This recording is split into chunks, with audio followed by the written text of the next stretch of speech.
ግምታቸውን ያስቀምጡ አብዛኞቹ አድማጮች ያው ፒኤስጂ ያሸንፋል የሚል መልእክት ሐሳባቸውን ነው ያጋሩ ነው የሚገኝ ምናልባት ያው ስትመለከተው ቢያንስ ወረቀት ላይ ስትመለከተው የተጫዋቾቹን ጥራት እና ደግሞ የእድሜያቸውንም ደግሞ ወጣትነት የምትመለከተው ከሆነ ፓሪስ ጀርመን የሚያሸንፍ ይመስላል ግን ደግሞ ኢንተር ሚላንን ደግሞ ስትመለከተው ታሪክ ለኢንተር ሚላን ያደላል ወቅታዊ ፎርም ግን ምናልባት ለፓሪስ ጀርመን የሚያደላ ይመስላል ሁለቱ አሰልጣኞች ደግሞ ካላቸው ደግሞ ታሪክ ደግሞ ምንመለከት ከሆነ ሉዊስ ኤንሪኬ ከዚህ ቀደም ዋንጫውን የማሸነፍ ታሪክ አለው እንደዚሁም ደግሞ ሲሞኔ ኢንዛጊ ከሁለት ዓመት በፊት ደግሞ ፍጻሜን ደርሶ የሚያውቅ በተከታታይ ዓመታት ግማሽ ፍጻሜን እየጎበኘ የሚገኝ ቡድን መሆኑን ደግሞ ስታወሳ ለራስ በሁለቱ ቡድኖች መካከል የሚደረጉት ጨዋታዎች የተለየ መልክ ሊኖራቸው እንደሚችል በታሪክ ለመጀመሪያ ጊዜ ነው በርግጥ በዚህ ኮምፒቲቲቭ በሆነ ወይ ደግሞ ፉክክር ባለው እግር ኳስ ውድድር ላይ የሚገናኙትና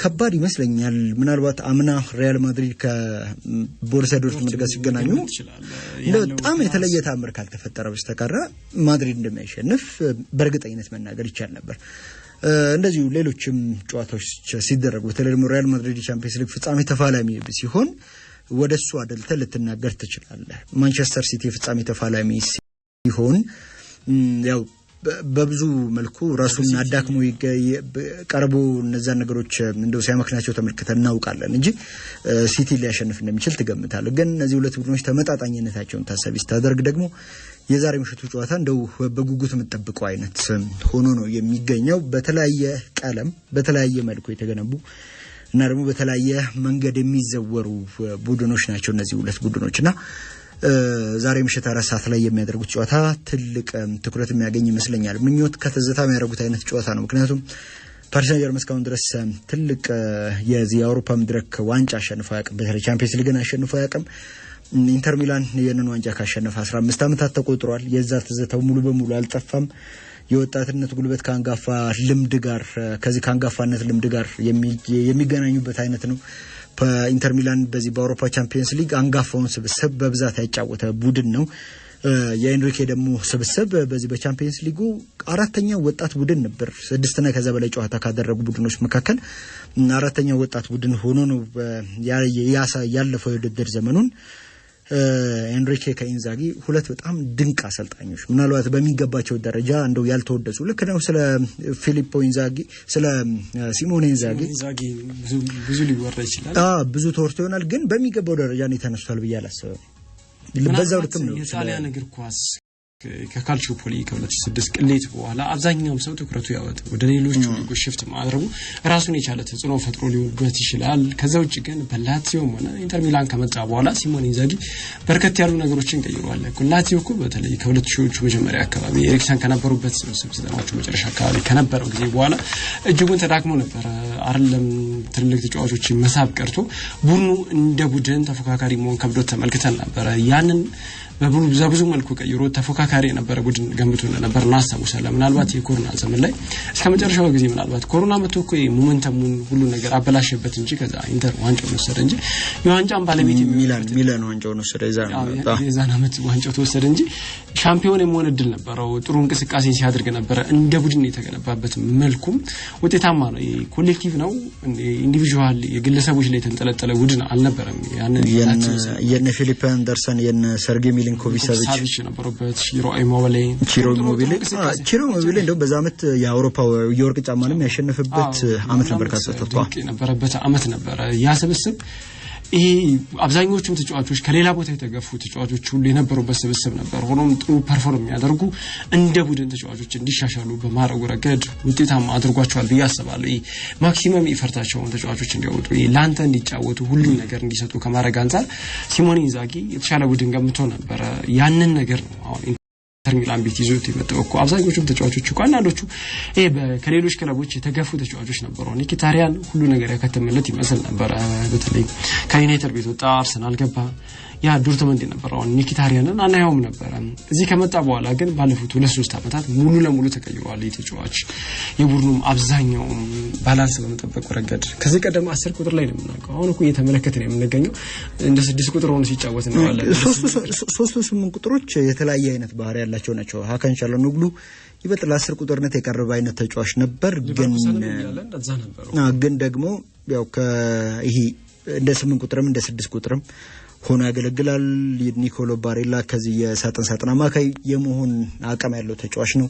ሚኪታሪያን ሌላ የማጥቃት ባህሪ ያለው አስፈላጊ ከሆነ ወደ መስመሮች መውጣት የሚችል ተጫዋች ነው እና ይሄ የቡድን አይገመቴነት በዚህ በማጥቃቱ ብቻ ሳይሆን በመከላከሉም ወቅት አጠቃላይ ደግሞ የዚህ ከኳስ ጋርም ከኳስ ውጭም ባለው ጊዜ ውስጥ አሞርፈስነት ነው ደግሞ ቅርጽ አልባነቱን እና አይገመቴነቱን ከሰጡት ተጫዋቾች መካከል አንዱ ነው ሚኪታሪያን። ልክ ነው።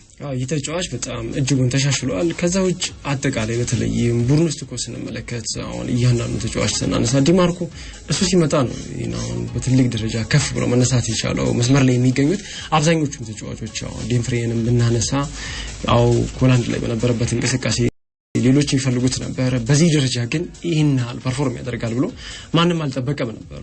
ቡድኑ ሲያድግ አሰልጣኙ የቀየራቸው ኢንዲቪጁዋል ተጫዋቾቹ እንዲሻሻሉ ያደረጋቸው በርከት ያሉ ተጫዋቾች እንዳሉ መመልከት እንችላለን። በኢንተር ሚላን በኩል ይሄንንም ዋንጫም ታጅቦ ነው ያሳየን የሚገኘው። እንግዲህ እሱ ከመጣ በኋላ እኮ አምና ሻምፒዮን ነበር የሴሪያው። ከዛ ውጭ በኮፓ ኢጣሊያ እንደዚሁም በሱፐር ኮፓ ኢጣሊያ ላይ ጥሩ እንቅስቃሴን ሲያደርግ ነበር። በማጥቃቱ ረገድ ሆነ በመከላከሉ ረገድ የተሻሻሉ ነገሮች አሉ። ከመጨረሻዎቹ ምናልባት የባርሴሎናን ሞመንት አነሳለን እንጂ እኮ ጥቂት ግቦች ብቻ ነበር በአውሮፓ ቻምፒየንስ ሊግ ተቆጥሮበት የተጓዘው። የባርሳን ጨዋታ ሌላ አውድ ስላለው በሌላ መልኩ ብንመለከተው ምናልባት ሲሞኔ ኢንዛጊ ከመከላከሉ ውጭ እናስባለን አይደል? ልክ በሶስት ተከላካይ የሚጫወት ቡድን ብሎ ሲታሰብ አብዛኛው ሰው ወረቀት ደረጃ ላይ የሚታሰብ ወሳቢ ያለ ሜዳ ላይ ያለው አጠቃላይ ሂደት በነገራችን ላይ ትልቅ ስህተት ነው እሱ ነገር ማለት እንደውም በሶስት ተከላካዮች የሚጫወቱ ባክስሪና የዚህ በአምስት ተከላካይና በሶስት ተከላካይ መጫወት የተለያዩ ኮንሰፕቶች ናቸው።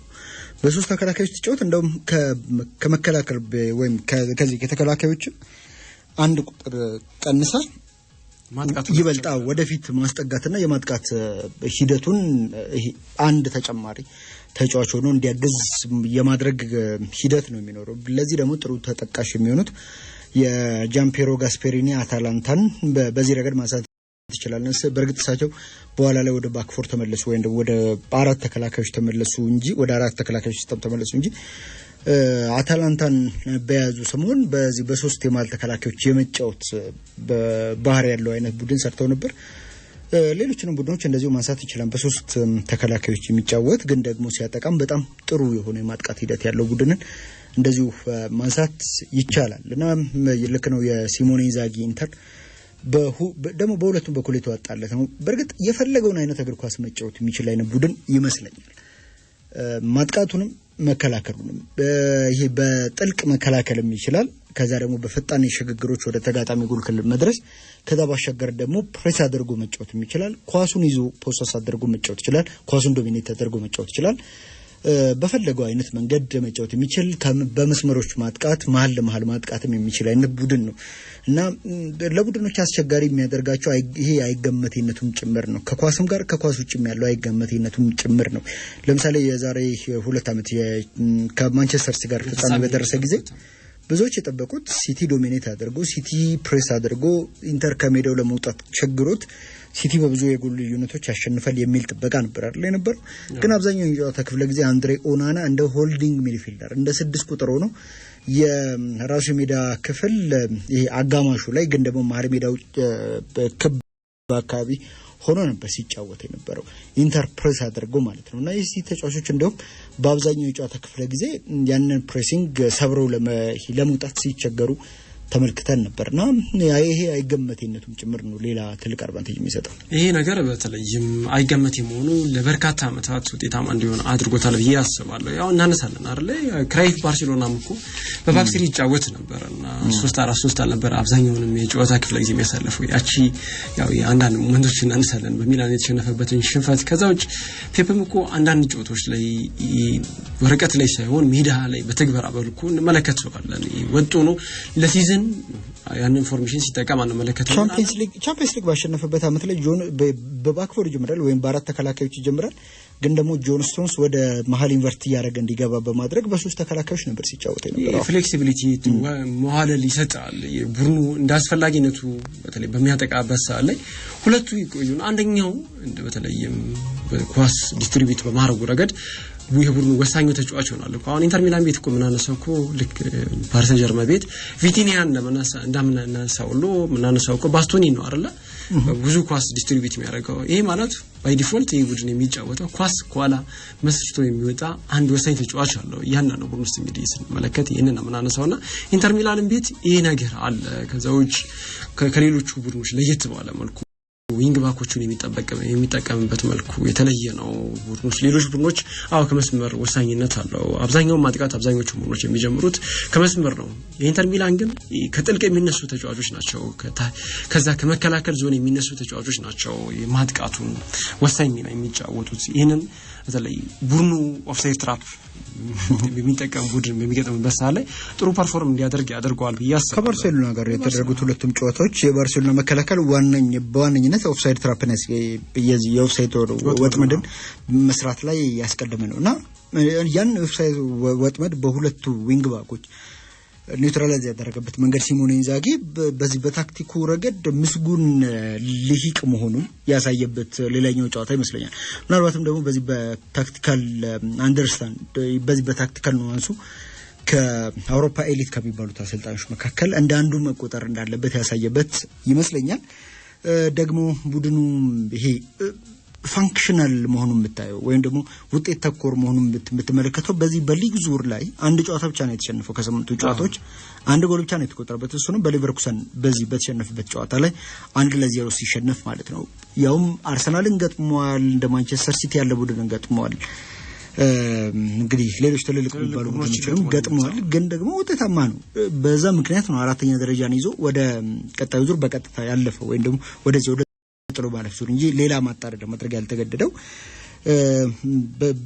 ያው ጥሎ ማለፍ ዙሮች ላይ ፋየኖርድን 4-1 በድምር ውጤት ባየርንን እንደዚሁ 4-2 እና ደግሞ በእግር ኳስ ታሪክ ከታዩ ምርጥ ጨዋታዎች መካከል ሁለቱ በሆኑት የሞንትዊች እና የጁሴፕ ሜያዛ ጨዋታዎች ባርሴሎና 7-6 አሸንፎ ነው ወደዚህ ጨዋታ የደረሰውና ልክ ነው በዚህ በጥሎ ማለፍ ዙሮች ላይ የኢንተር መከላከል ብዙ ጎሎችን ሲያፈስ ተመልክተው ነው የነበረም ቢሆን ማጥቃቱም ደግሞ የዋዛ እንዳልሆነ ምናልባት ይሄ በተለይ እንትን ከሜዳ ውጭ የሚቆጠሩ ግቦች በአውሮፓ እግር ኳስ ማህበር ቫልዩ ማጣታቸው ይሄንን ነገር የቀየረውም ሊሆን የሚችልበት እድል አለ ግዴታ ማጥቃት ሊኖርብ ይችላል የማጥቃት ነገር ኳስ ታሳቢ ያደረገ አይደል የአውሮፓ እግር ኳስ ማህበር ይሄንን ከሜዳ ውጭ የነበሩ ቡድኖች ሳይፈልጉም ቢሆን ወደ መከላከል ቅርጻቸው እንዲገቡ ያደርጋቸው ነበር ያንን ቀይሯል ኢንተር ሚላን እንግዲህ በተለይ 14 ጨዋታዎችን አድርጎ ፍጻሜ የደረሰው እሱ ነው ፓሪስ ሰን ዠርመን ከሱ ከፍ ያለ 2 ጨዋታዎችን አድርጓል 16 ጨዋታዎችን አድርጓል እንደ ቡድን በተለይ በእነዚህ 14 ጨዋታዎች ላይ በአጠቃላይ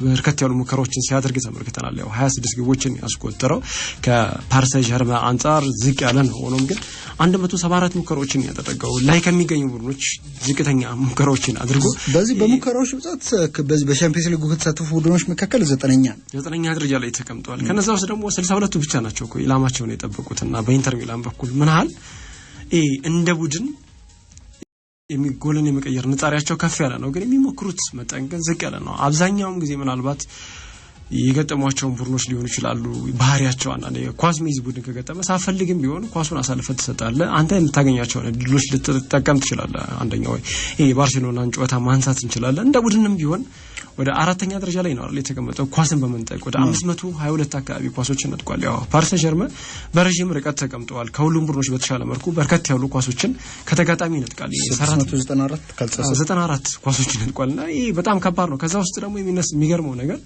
አንጠብቅም አይደል አማካኞቹ ነው የምናስበው ፓቾና ማርኪኒዮስ ናቸው በርካታ ኳሶችን የነጠቁት ፓቾ 113 ኳሶችን ነጥቋል ማርኪኒዮስ ደግሞ ወደ 106 ሁለቱ በድምሩ ወደ 219 ኳሶችን የነጠቁት ሁለቱ ተጫዋቾች ናቸው እና ይሄ የሚያሳየው ቡድኑ ፕሬስ አድርጎ እንደሚጫወት ይበልጥ ተከላካዮቹ እንደውም ከመሃል ሜዳም ጭምር አሳልፎ ተጋጣሚን ከራሱ የመጨረሻዎቹ 20 እና 25 ሜትሮች እንዳይወጣ አድርጎ እዛው ጫምቆ ኳስን መቀበል እንደሚችልም ጭምር ነው ያ በዚህ ረገድ ይሄ ከማንቸስተር ሲቲ ጋር ያደረገውን የምድብ ጨዋታ እናስተውለዋለን አይደል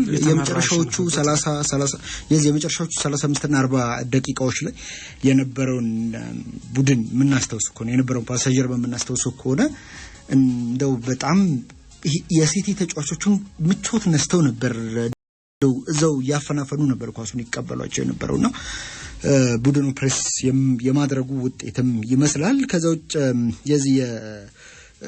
የዚህ የተከላካዮቹ ከዛ ባሻገር የተከላካይ አማካዮቹ እና ደግሞ አጠቃላይ የዚህ አማካዮቹ ወርክ ሬት ወይ ደግሞ መታተር ከፍ ማለት እንደገና ደግሞ ፈጣኖችም ደግሞ መሆናቸው እንደ ቡድን የዚህ የፓሪስ ሰን ዠርማን ቡድን ላይ ሊሰነዘር የሚችል የመልሶ ማጥቃት ሂደት ወይም ደግሞ የመልሶ ማጥቃት የጥቃት አይነትን በትክክል እና ደግሞ በፍጥነትም እንዲቆጣጠሩ የሚያግዛቸው ይመስለኛል።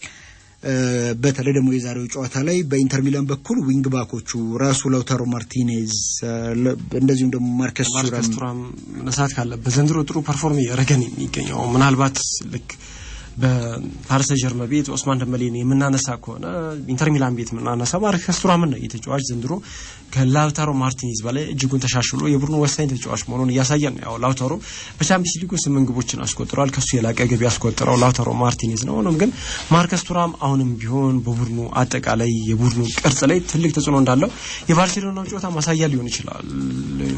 ተቸግሮ ነበር እኮ እሱ ባልነበረባቸው ተጎድቶ በነበረባቸው 3 ጨዋታዎች ላይ እኮ ተሸንፎ ነበር ኮፓ ኢጣሊያ ውጭ ሆነ። ከዛ ውጭ ደግሞ ተከታታይ 2 የሴሪያ ጨዋታዎችን ተሸንፎ ነበር። ልክ እሱ በቦሎኛና በሮማ የተሸነፉባቸው 2 ጨዋታዎች ነበሩ።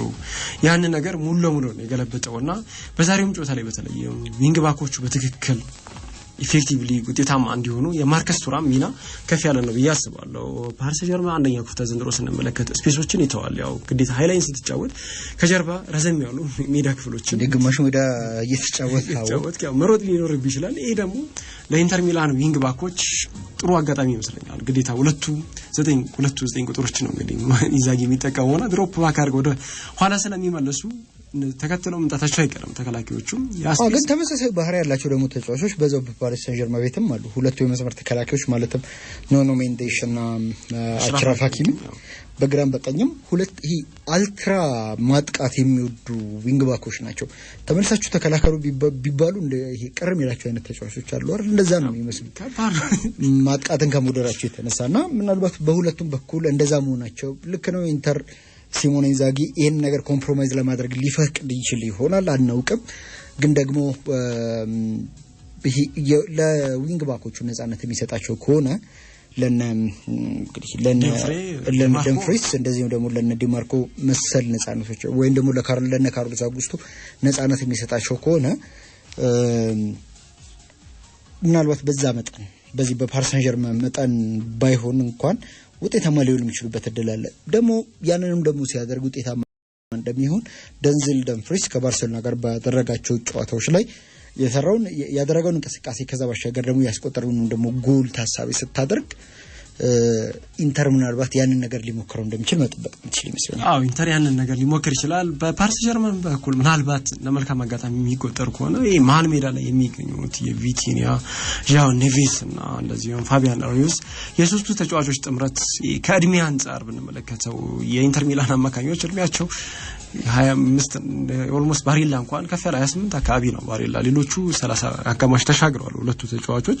ይሄ ወርክ ሬታቸው ረጅም ሜዳን ከ90 ደቂቃ ከመጫወት አንፃር የሞረድ ድሎች ሊኖሩ ይችላሉ። ይሄ ለፓሪስ ዠርማን እንደ መልካም አጋጣሚ ሊቆጠር ይችላል። ፓሪስ ዠርማን ቤት ሶስቱም ተጫዋቾች እጅጉን ፈጣን ናቸው። ብዙ ሜዳ ክፍል ማካለል ይችላሉ። ከና ደግሞ እድሜያቸው ለጋ ነው። ዣኦ ኔቬስን ስናነሳ በቀጣዮቹ 10 እና 12 አመታት በዚሁ ራሱን ጠብቆ የሚቆይ ከሆነ ጥሩ ፐርፎርም የሚያደርግበት እድል አለ። ለሁለቱም ግን ብዙ ነገሮችን የሚቀይር ይመስላል። በተለይም ለኢንተር ሚላን ብዙ ነገር ያስፈልገዋል። ይሄን ዋንጫ ማሸነፍ ያለ ዋንጫ ለማጠናቀቅ ነው። ፓሪስ ዠርማን ደግሞ የመጀመሪያው የፈረንሳይ ክለብ ለመሆን ነው 3 ዋንጫ በማሳካት በሀገር ውስጥ 2 ዋንጫዎችን አሸንፏል።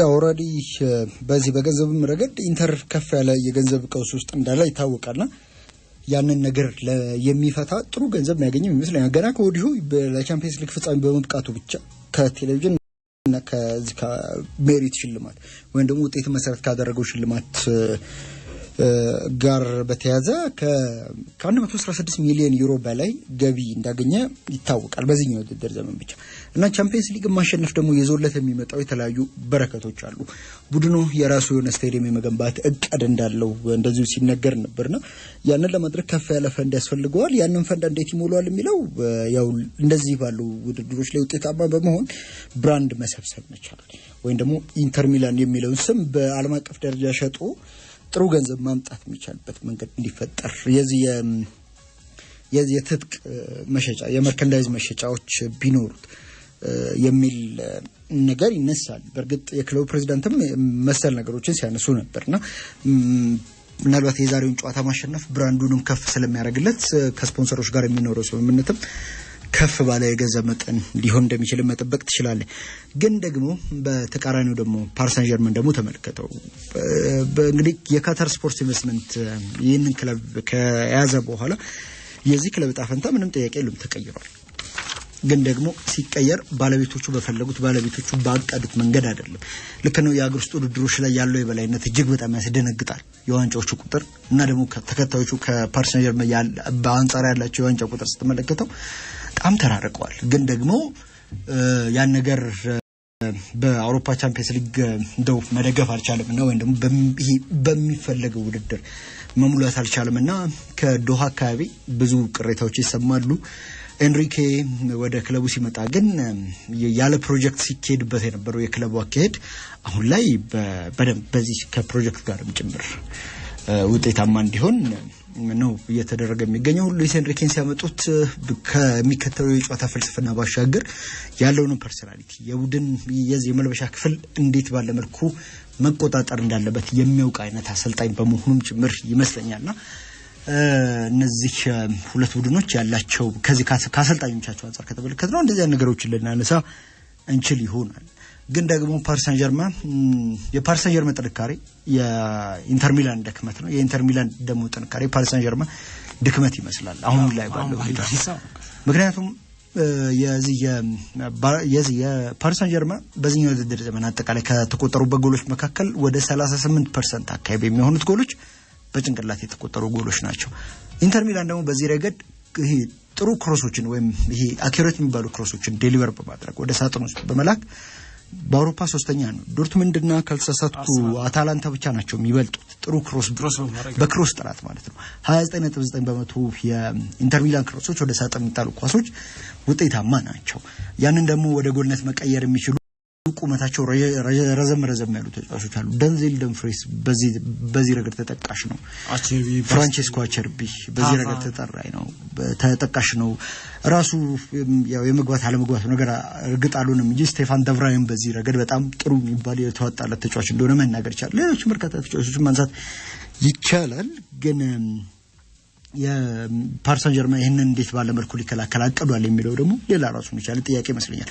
በተቃራኒ የእንግዲህ የኢንተር ሚላን ተጫዋቾች እድሜ አንጋፋነት እያነሳናል ነበር የፓሪስ ሳን ዠርመን ደግሞ ወጣቶች እያነሳናል ነበር ኢንተር በተለይ በዚህ በሁለተኛው አጋማሽ የመጨረሻዎቹ ሳምንታት ላይ የተመለከትንበት ጨዋታዎችን እስከ መጨረሻዎቹ ደቂቃዎች ድረስ ማኔጅ አድርጎ ያለመውጣት ችግር ይሄ በተደጋጋሚ ተስተውሏል የመጨረሻዎቹን እንኳን አራት ጨዋታዎች ብንመለከት ወደ 15 ግቦች እኮ ነው የተቆጠሩበት እንደ ቡድን ቀስ እያለ እየወረደ ይመጣል ምናልባት ፋቲክ አለ የድካሙ አለ ተጫዋቾቹ ላይ ከእድሜ መግፋት ጋር በተያያዘ እና በርካታ ያሉ ጨዋታዎች ማድረጉ ክለቡ ላይ ራሱን የቻለ ተጽዕኖ የፈጠረ ይመስላል እንደ ቡድን በዛሬው ጨዋታ ላይ ይሄኛው መንገድ ምናምን ፈታኝ ሊሆን ይችላል ሳይፈልግ ቅያሬዎች ሊኖሩ ይችላሉ በኢንተር ሚላን በኩል ምክንያቱም ይሄ እድሜ ራሱ የፈጠረው ተጽዕኖ አለ ከዛ ውጭ ጨዋታ መደራረብ ተጽዕኖ ከፍ ያለ መሆኑ ይታወቃል ከዚህ አንፃር በኢንተር ሚላን በኩል ይሄኛው ምናልባት እንደ መጥፎ ጎል ሊነሳ ይችላል ቡድኑ ከባለፉት በተለይ ከመጣበት መንገድ አንፃር ባለፉት 14 ጨዋታዎች ካሳየን መንገድ በወጣ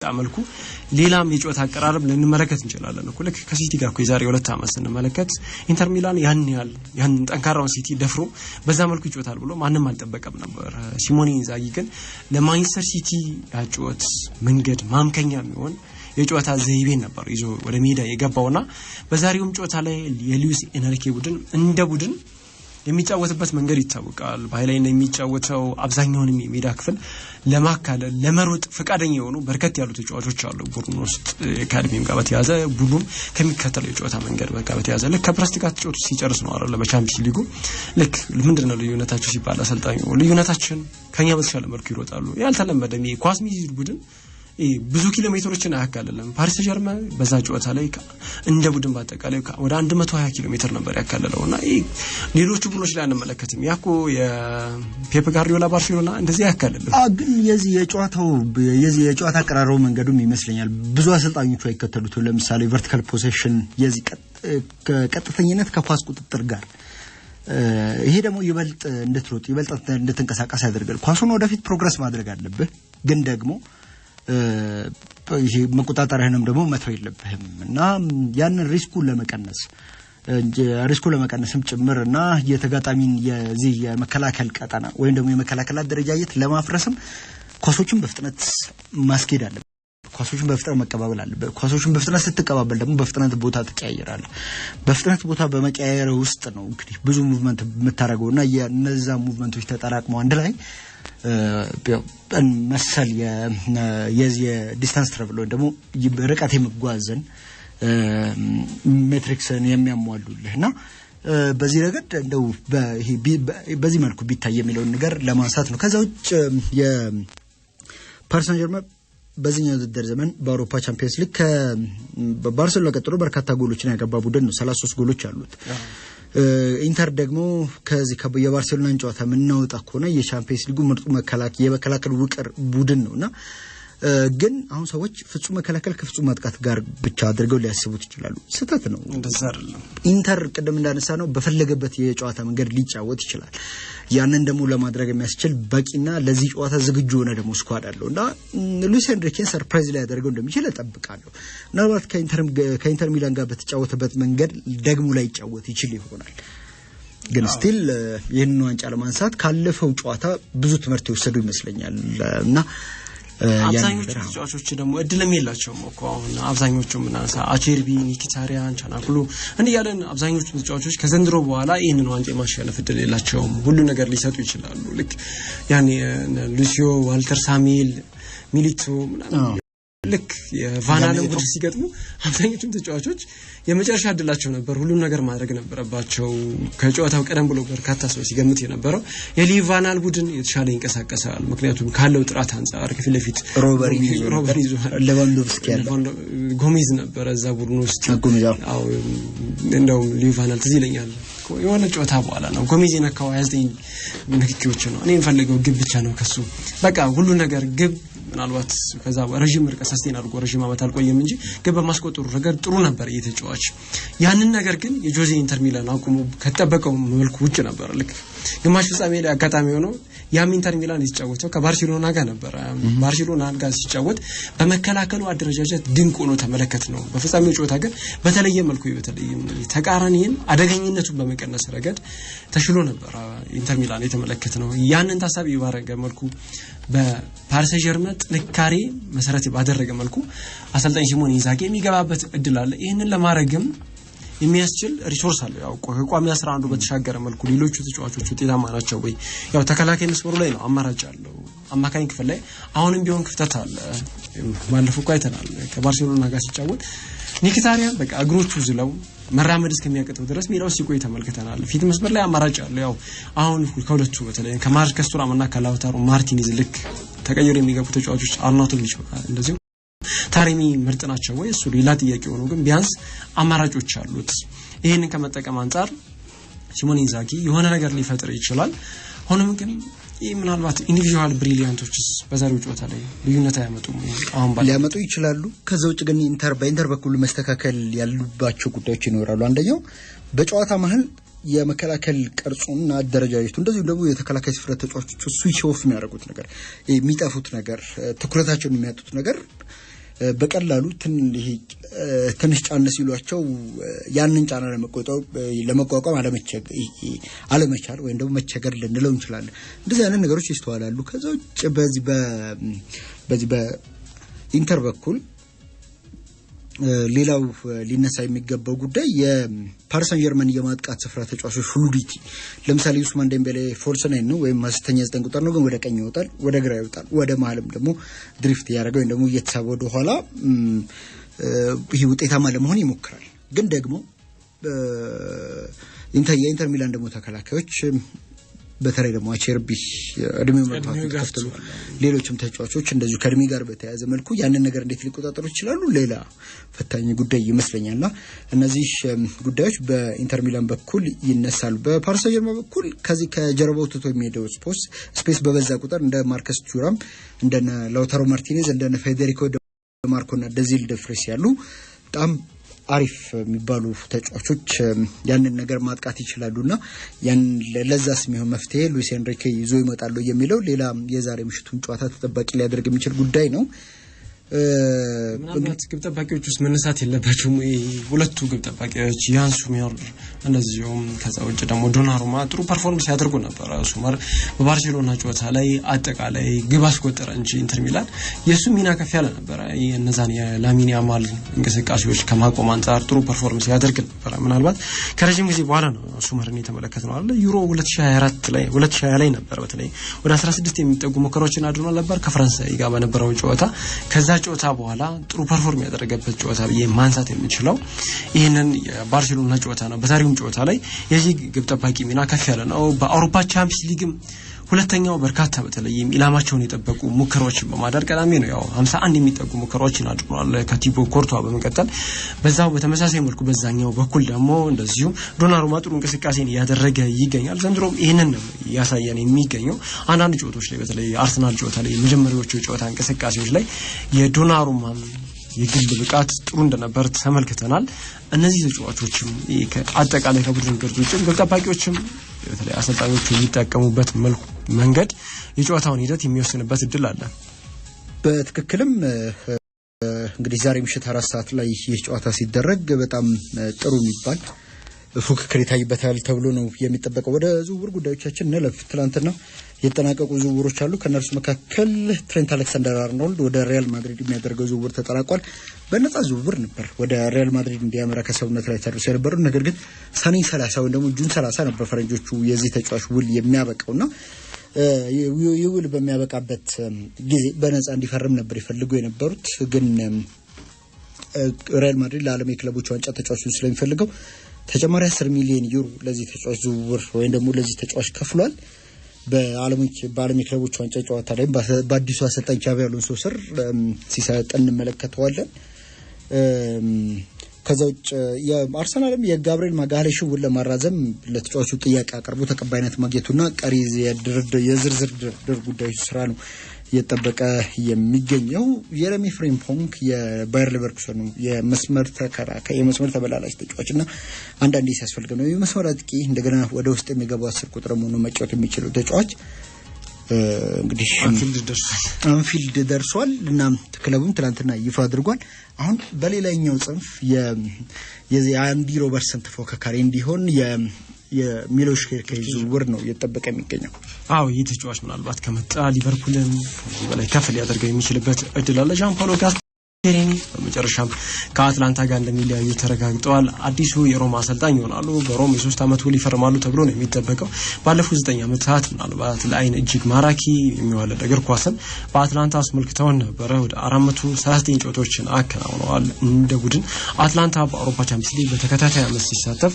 የሳቸው ቡድኑን የገነቡበት መንገድ እጅጉን የሚደነቅ ነበር አሁን ደግሞ ወደ ሮማ ተሻግሯል ዲቪዲያ በፊዮሬንቲና ውሉን አድሷል እስከ 2028 የሚያቆየውን ውል ያደሰው ደሞዙም በእጥፍ አድርጎለታል አምና ልክ ፊዮሬንቲናን ሲቀላቀል 1.8 ሚሊዮን ዩሮ አካባቢ ነበር የሚከፈለው ወደ 1.7 ሚሊዮን ዩሮ ተከፋይ ሆኖ አመታዊ ደሞዝ ያው ዩናይትድ ቤት ከሚከፈለው አንፃር እጅጉን ያነሰ ወደ 4 እጥፍ ዝቅ ያለ ክፍያ ተከፍሎት በፊዮሬንቲና እንደሚቆይ ተረጋግጧል ዘንድሮ ወደ 42 ጨዋታዎችን አድርጎ በ11 ግብ ሳይቆጠርበት ወጥቷል ምናልባት የዩሮፓ ኮንፈረንስ ሊግን ቢያሸንፉ ለዲያ ሲባል ጥሩ ይሆን ነበር ባለፉት 2 ዓመታት የፍጻሜ ተፋላሚ ነበሩ። ዘንድሮ ግን በመንገዳቸው ላይ በተለይ ሪያል ቤት ተገኝቶ አስቀርቷቸዋል። ዴቪድ ዲያ ግን በፍሎረንስ እንደሚቆይ ተረጋግጧል።